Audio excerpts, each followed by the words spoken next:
Students, हम बात करेंगे इक्विलिब्रियम कांस्टेंट के यूनिट्स की।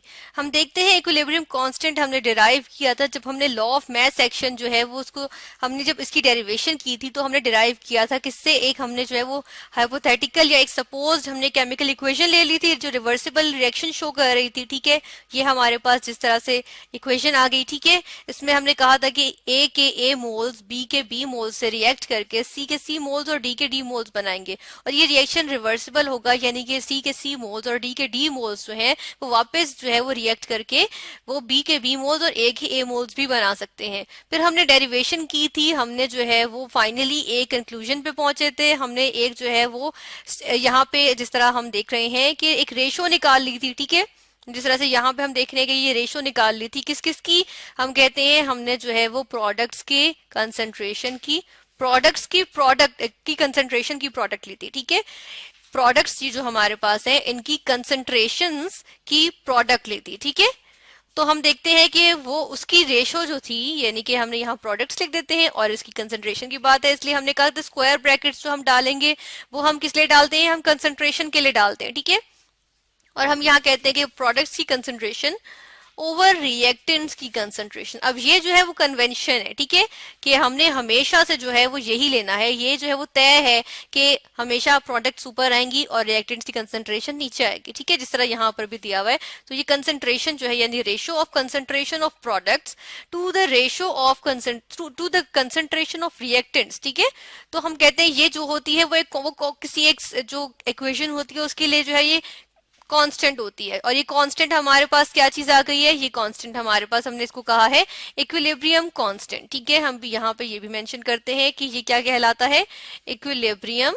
इक्विलिब्रियम क्योंकि इक्विलिब्रियम पे आया है ये कांस्टेंट। ठीक है, तो ये इक्विलिब्रियम कांस्टेंट आ गया। ठीक है, अब हम देखते हैं कि इस तरह से हम अगर हमारे पास कोई एक्चुअली एक इक्वेशन हो, ये तो हमने जनरल इक्वेशन ली थी, सपोज्ड इक्वेशन ली थी, हमारे पास ए बी या सी या कोई डी जो है वो कोई एलिमेंट नहीं था बल्कि सपोज्ड थे। ठीक है, इनके मोल्स भी सपोज्ड थे।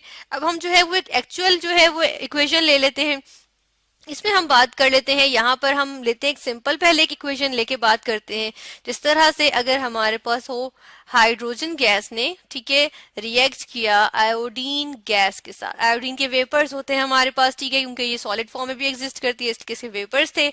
इसने जो है वो रिवर्सिबल रिएक्शन शो किया। ठीक है, और हमारे पास बन गई हाइड्रोजन आयोडाइड। ठीक है, ये हमारे पास हाइड्रोजन आयोडाइड गैसियस फॉर्म में बन गई। ठीक है, अब हम देखते हैं कि हमारे पास यहाँ पे हाइड्रोजन के साथ हम यहाँ मेंशन करते हैं कोफिशिएंट क्या है। जिस तरह यहाँ ए के साथ कोफिशिएंट ए था, स्मॉल ए, और हमने कहा था इसके मोल्स हैं जो रिएक्ट कर रहे हैं। ठीक है, इसी तरह बी के साथ कोफिशिएंट था स्मॉल बी, जो हमने कहा था इसके मोल्स हैं जो रिएक्ट कर रहे हैं। ठीक है, इसी तरह सी के साथ स्मॉल सी था जो हमने कहा था इसके मोल्स हैं जो फॉर्म हो रहे हैं, जो प्रोड्यूस हो रहे हैं। और डी के साथ स्मॉल डी था जो हमने कहा था कि इसके मोल्स हैं जो बन रहे हैं। ठीक है, प्रोड्यूस हो रहे हैं। तो हम यहाँ पे देखते हैं कि जो हमारे पास हाइड्रोजन है इसके साथ जो है 1 मोल इसका जो है वो रिएक्ट कर रहा है। ठीक है, इसी तरह आयोडीन का जो है हम कोफिशिएंट 1 लगाएंगे कि 1 मोल जो है वो रिएक्ट कर रहा है। ठीक है, और हम हाइड्रोजन आयोडाइड का देखें तो यहाँ 2 लगाएंगे कि 2 मोल्स इसके बन रहे हैं। ठीक है, प्रोड्यूस हो रहे हैं।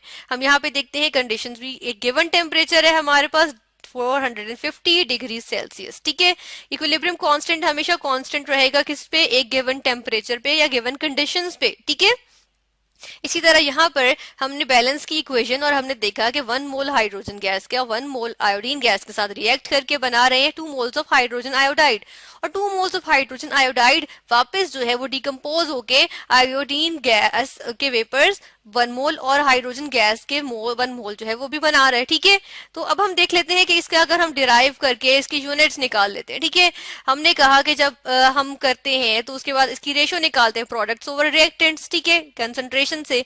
तो इस तरह हम यहाँ पर भी कर लेते हैं कि प्रोडक्ट जो है वो हमारे पास क्या है, हाइड्रोजन आयोडाइड। हमारे पास अब यहाँ पे जिस तरह ऊपर सी और डी थे तो हमने सी और डी स्क्वायर ब्रैकेट्स में लिखा था, हम यहाँ पे हाइड्रोजन आयोडाइड, ठीक है, इसी तरह लिखेंगे। और जो सी के मोल्स थे या डी के मोल्स थे उनकी जो है वो ऊपर कोफिशिएंट जो है वो पावर की फॉर्म में आई थी, तो यहाँ पे इसकी जो है वो 2 है तो ये पावर की फॉर्म में ऊपर 2 आ गया। ठीक है, फिर हम देखते हैं कि हमारे पास प्रोडक्ट तो एक ही है इसलिए एक ही लिख दी। ठीक है, अब हम देखते हैं कि रिएक्टेंस नीचे जो है वो अब जो डिनोमिनेटर है, ठीक है, इसमें हमारे पास रिएक्टेंस की कंसंट्रेशंस आएंगी, इनका प्रोडक्ट आएगा। तो हम देखते हैं कि ए है और बी है। अब हम ए, यहाँ पे ए क्या हो सकती है, ए बी या रिएक्टेंट्स जो है वो हाइड्रोजन यानी H2 और I2 है। तो हम H2 और I2 भी लिख लेते हैं यहाँ पे, ठीक है। हम यहाँ पे लिखते हैं H2, ठीक है, इसकी जो है वो क्या कंसंट्रेशन, ठीक है। और किसकी, आयोडीन की, हम यहाँ पे आयोडीन की भी लिख लेते हैं कंसंट्रेशन यानी स्क्वायर ब्रैकेट्स में, ठीक है। ये हमारे पास आ गई। अब हम देख रहे हैं कि हाइड्रोजन के जिस तरह ए के ए साथ आया था, बी का बी जो है ये पावर की फॉर्म में आए थे। यहाँ पर इसके साथ 1 है, इसके साथ 1 है, तो यहाँ पे ये पावर की फॉर्म में 1 और 1 ही आएगा। तो 1 लिखे ना लिखे ए की बात होती है, तो हम यहाँ पे ऐसे ही रहने देते हैं, ठीक है।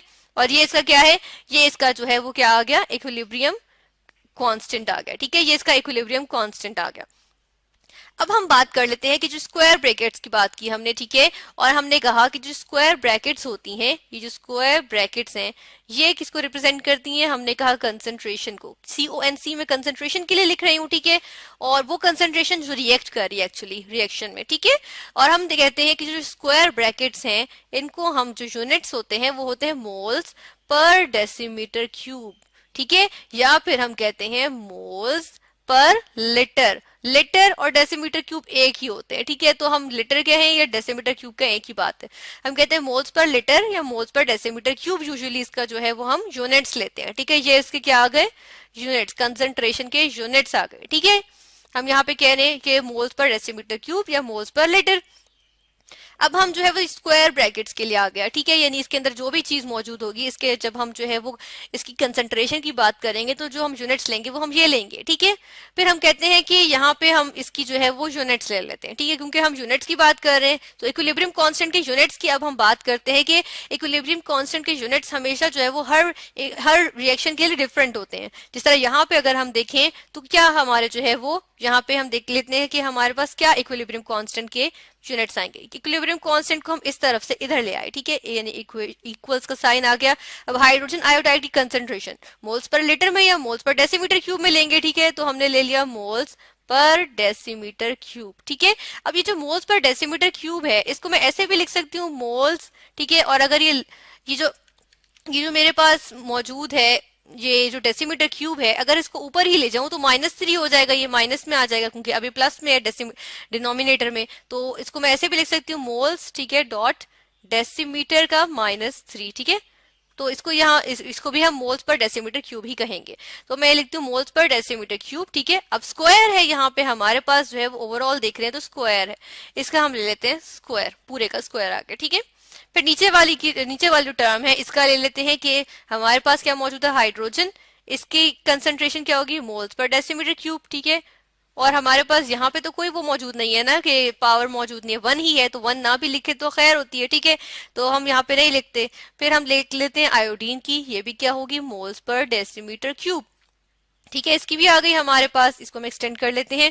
अब ये हमारे पास मौजूद है, ऊपर भी मोल्स पर डेसीमीटर क्यूब है। अब स्क्वायर का मतलब क्या है, स्क्वायर का मतलब है कि 2 दफा मौजूद है, ठीक है, तो हम इसको 2 दफा लिख लेते हैं। हम इसको एक और दफा लिख लेते हैं कि मोल्स पर डेसीमीटर क्यूब, ठीक है, यानी स्क्वायर का मतलब यही होता है।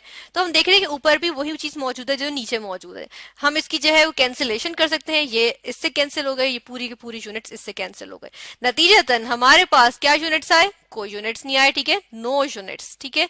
यानी कि इस इक्वेशन की हम जो है रिस्पेक्ट से बात करें तो हमारे पास कोई यूनिट्स नहीं आएंगे, यानी कि इक्विलिब्रियम कांस्टेंट के कोई यूनिट्स नहीं आ रहे इस केस में। किस केस में, हमारे पास जो ये हाइड्रोजन आयोडीन की जो है वो हाइड्रोजन आयोडाइड बना रहे हैं, तो ये जो रिएक्शन है इसमें हमारे पास कोई यूनिट्स नहीं आ रहे, ठीक है।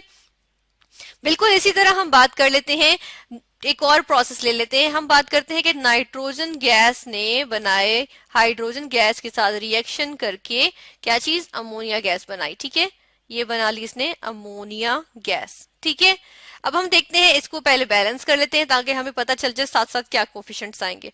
यहाँ पे हमें 3 लगाना पड़ेगा और यहाँ पे 2 लगाएंगे तो ये बैलेंस हो गए, ठीक है, ये इक्वेशन बैलेंस्ड है। अब हम यहाँ पे कंडीशंस नहीं मेंशन करते फिलहाल, और अब हम देखते हैं कि ये जो है इसके यूनिट्स लिखें तो किस तरह से लिखेंगे। इसके यूनिट्स लिखने के लिए हम क्या करते हैं कि हम जो है वो पहले इसका लिखते हैं कि इसके जो के हम इसका इक्विलिब्रियम कांस्टेंट की एक्सप्रेशन लिखते हैं, ठीक है।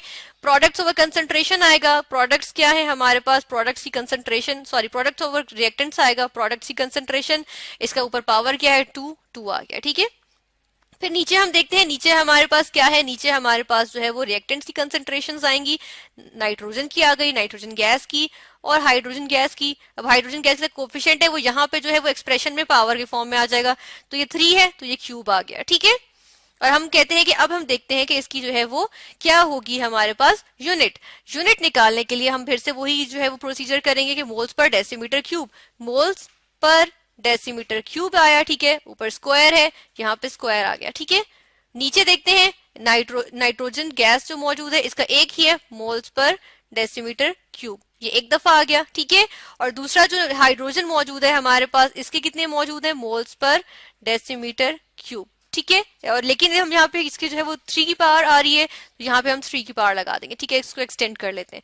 अब हम देखते हैं कि हमारे पास जो ये केमिकल इक्विलिब्रियम है इसकी क्या हमारे पास जो है वो वैल्यूज आती हैं। यहाँ पे वैल्यूज देखें हम कहते हैं यहाँ पे स्क्वायर है, ठीक है। एक दफा जो है ये कैंसिल हो जाएगा इसके साथ, ठीक है। फिर एक और दफा ये जो है वो कैंसिल, यानी कि अब क्या मौजूद है, मोल्स पर डेसीमीटर क्यूब मौजूद है ऊपर, ठीक है। नीचे क्या है, नीचे हमारे पास है मोल्स पर डेसीमीटर क्यूब का क्यूब मौजूद है। क्यूब को मैं इस तरह भी लिख सकती हूँ, मोल्स पर डेसीमीटर क्यूब, और साथ में आ जाएगा मोल्स पर डेसीमीटर क्यूब का स्क्वायर, ठीक है। ये हो गया, एक दफा इससे कैंसिल हो गया। अब हमारे पास क्या बचा, मोल्स पर डेसीमीटर क्यूब, ठीक है। इसका स्क्वायर बचा है। इसका जो स्क्वायर है मैं अगर इसको ऊपर ले जाऊं तो ये ऑपोजिट हो जाएगा, यानी कि मोल्स जो है नीचे जो है वो प्लस में आ रहे हैं, यानी इसी जो पावर है प्लस में है। अब ऊपर जाके क्या हो जाएगी, -2, क्योंकि 2 साथ है तो -2, ठीक है। और जो डेसीमीटर क्यूब है ये किस तरह से आ जाएगा, ये नीचे जो है ये क्या हो रहा है, डिवाइड हो रहा है, यानी कि ऊपर जाएगा तो पॉजिटिव में आ जाएगा, तो ऊपर लेके जाएंगे ये पॉजिटिव में आएगा प्लस, और जो है वो 3 2s are 6, तो यहाँ पे +6। तो ये हमारे पास यूनिट्स आ गए इक्विलिब्रियम कांस्टेंट के, जब हमारे पास रिएक्शन था अमोनिया गैस की फॉर्मेशन वाला, ठीक है। कि हमारे पास डिफरेंट आए, यानी कि जो हमने बात कही थी वो सही हुई कि इक्विलिब्रियम कांस्टेंट के यूनिट्स डिपेंड करते हैं किस पे, रिएक्शन पे, ठीक है। तो हमने देखा कि इक्विलिब्रियम कांस्टेंट के यूनिट्स जो होते हैं वो रिएक्शन टू रिएक्शन डिफर करते हैं।